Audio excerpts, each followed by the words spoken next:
Jaqueline, você citou a questão dos seus filhos, né?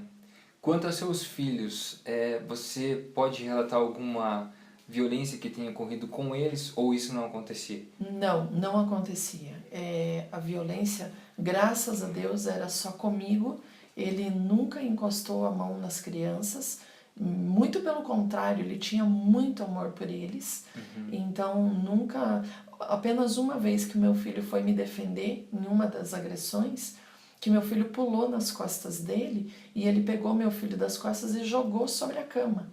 E aí nesse dia enfrentei ele, não batendo nele, mas falando com ele que ele nunca mais encostasse a mão no meu filho, porque ele só estava querendo me defender. Certo. Mas é uma situação complicada, porque a visão das crianças,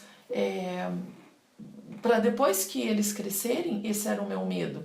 Eu falo isso para minha filha, que ela não pode jamais deixar alguém encostar nela, porque ela via isso em É casa. porque isso, de certa forma, pode mexer com o psicológico da criança e afetar a estrutura familiar, né? Exatamente, porque a criança, ela vendo dois adultos agindo dessa forma, ela acha que tem que ser submissa ao homem, que nem no caso da minha filha. Ela acha que tem que ser submissa ao homem. Principalmente no caso de você que é mulher, né? Cria Exatamente. essa imagem de submissão da mulher. Exatamente.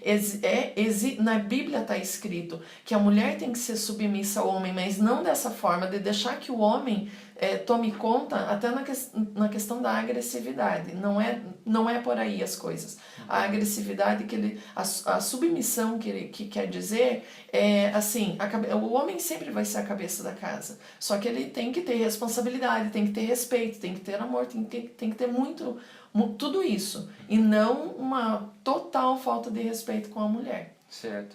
Em relação à violência física, isso ocorria com frequência? Se ocorria? Várias vezes, além da verbal, que começou com a verbal, depois partiu para a física. Aí foi bem complicado, inúmeras vezes que ele, mesmo não era nem por causa do álcool, ele chegava nervoso, às vezes por causa do trabalho, e às vezes de eu perguntar qualquer coisa e ele achar que eu respondi de uma forma que ele não gostou, ele partia para cima. E o mais incrível, que no dia seguinte, quando aconteciam as agressões, ele vinha como que se nada tivesse acontecido. Ele vinha, que nem antes de sair para trabalhar, ele vinha, tchau amor, fica com Deus. E eu achava isso, assim, uma tremenda falsidade. Mas eu não sei se era, sei lá, ele não se dava conta do que ele tinha feito, porque a raiva existe, eu ainda estava sentindo raiva. E da parte dele parece que nada daquilo aconteceu. E ele falava que passava dias das agressões, que eu sentava com ele para tentar conversar, ele dizia que ele estava certo naquilo que ele estava fazendo. Ele tinha uma visão de que aquilo que ele estava fazendo em casa era certo. E eu tentava colocar na cabeça dele que não. E você tem alguma ideia de por que ele agia dessa forma? O que fazia ele tratar você assim? Porque ele não era violento com as crianças, então era algo com você. Por quê? Então, me perguntei muitas vezes, eu pensava assim, será que ele tem ódio de mim? Se ele tem ódio, por que ele continua casado comigo? Perguntava para ele mesmo. Eu falei, olha, eu não consigo entender por que você tem esses momentos de agressividade comigo. E ele só dizia que era lógico, que ele estava certo naquilo que ele estava fazendo. Ele não explicava o porquê. E eu, até hoje, não sei explicar o porquê que ele tinha essas atitudes. E com o passar do tempo, isso piorou ou de certa forma amenizou? Como é que ficou? Como que foi avançando isso ao longo do tempo? Isso só piorou. Só piorou. Só piorou, porque assim, começa a primeira vez, eu acho que o homem fica esperando qual vai ser a reação da mulher. Como a mulher não tem, no meu caso, eu não tive reação, ele fez a segunda vez. Fica esperando se ela vai denunciar, se ela vai falar pra Exatamente. alguém, se ela vai compartilhar com os pais. Exatamente. Embora eu já tivesse dito a ele que eu já tinha anotado o telefone da delegacia da mulher, que a próxima vez que ele encostasse em mim, eu iria ligar na delegacia da mulher. E qual foi a reação dele? Na hora, ele só me disse que se eu denunciasse, ele poderia ficar detido 24 horas, porque ele era réu primário. E ele falou assim, e tem um porém, depois que eu ficar detido lá, eu volto. Então, assim, para bom entendedor, meia palavra basta. Então, eu tinha medo, eu não denunciava por causa disso. Então, e as coisas só foram piorando. Porque daí, assim, devido a essa ameaça, eu ficava calada. Nem a família sabia. As únicas pessoas que sabiam eram os meus filhos, porque eles viam. Porque ele não tentava esconder isso deles. Na hora que ele chegava nervoso, se as crianças estivessem ali, era ali mesmo que acontecia as agressões. E você já pensou em abandonar a casa por conta disso? Muitas vezes. Eu pensei até em uma vez, em umas 2 vezes pelo menos, num momento de muita raiva, eu pegar os meus 2 filhos e acabar com a minha vida e com a deles, por medo de que eles tivessem alguma... como é que diz? Trauma? Não.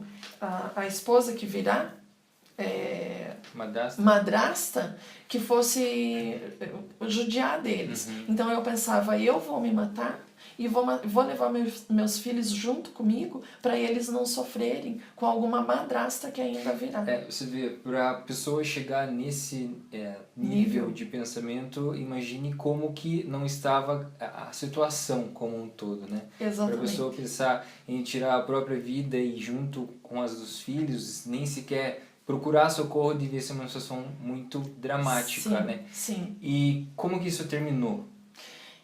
Então, essa atitude que eu iria tomar, mas que graças a Deus não fiz, é um ato de desespero, por não saber o que fazer, por não saber como que será o dia de amanhã, por medo de que aquilo dali se torne rotina, de todos os dias ficar apanhando dentro de casa. Não era aquela vida que eu tinha pensado lá atrás, quando eu pensava em casar. Não era dessa forma. Claro, ninguém imagina. Né? E como acabou,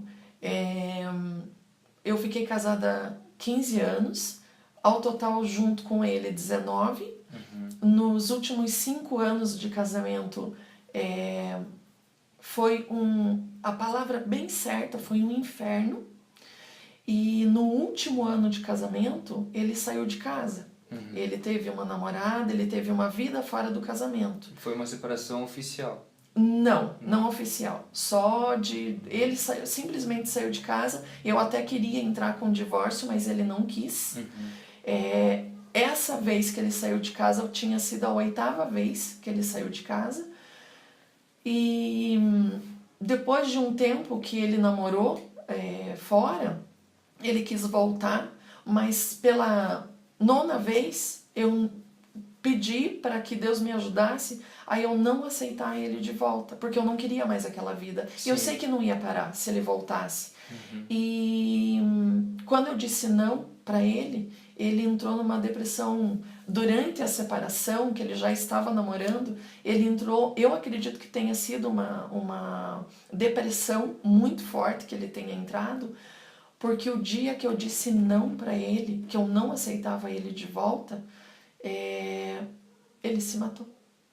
Nossa, é um fim bem trágico. Trágico. Então, assim, no dia que ele se matou, ele também quis fazer isso comigo. Ele me chamou lá onde ele estava, porque ele foi com a arma, ele já foi com todo o pensamento armado, com todo o pensamento na cabeça, de como agir naquele dia. E ele me chamou algumas vezes para ir no barracão junto com ele, porque ele queria conversar apenas. E mais uma vez, ele queria, mandou mensagem. Ele mandou 32 mensagens naquele dia. Ele ligou inúmeras vezes para o meu trabalho, porque eu estava trabalhando, e algumas mensagens eu respondi, mas eu falava que eu não queria mais falar com ele. O que ele falava nessas mensagens? Que ele me amava muito, que ele queria voltar para casa, que aqui era a casa dele, os filhos eram dele, que eu era a esposa dele, que era aqui que eu deveria de estar. Só que eu argumentava com ele por que ele tinha saído de casa. Eu tinha falado para ele para nós fazermos uma terapia de casal, para ver se as coisas melhoravam, para nós viver como um casal Tentar normal. começar de novo. Exatamente, tanto que eu já tinha sugerido para ele, falado que o que eu queria, eu trocava tudo que a gente tinha pouco, mas o pouco que nós tínhamos, eu falava para ele que eu podia entregar para doar tudo, que a gente pudesse viver num casebre, sem geladeira, sem fogão, sem água, sem luz, sem nada, mas que a gente fosse feliz. Era esse o casamento que eu sonhava. Podia não ter nada, mas a felicidade faz o casamento. O amor, né? O amor. Exatamente. E esse dia que ele se matou, mais uma vez ele queria fazer a vontade dele. A vontade dele, porque quando o policial foi lá, que eu falei para ele, moço, por que eu não vim conversar com ele? O policial disse, senhora, ainda bem que a senhora não veio, porque ele não queria só conversar. Eu falei, do que o senhor está falando? Ele falou, infelizmente, eu já estou nesse ramo há anos, e ele queria levar a senhora junto com ele. E eu falei, não, moço, ele não pode decidir se eu fico viva ou fico morta. Ele falou, olha, ele decidiu a vida dele. Ele decidiu se ele vivia ou se ele morria. E ele decidiu morrer. Você acha, então, que naquele dia, se você tivesse se encontrado com ele, ele poderia ter tirado sua vida também? Sim. Sim, porque o propósito dele era esse, porque ele vivia falando, se você não for minha, você não vai ser de ninguém.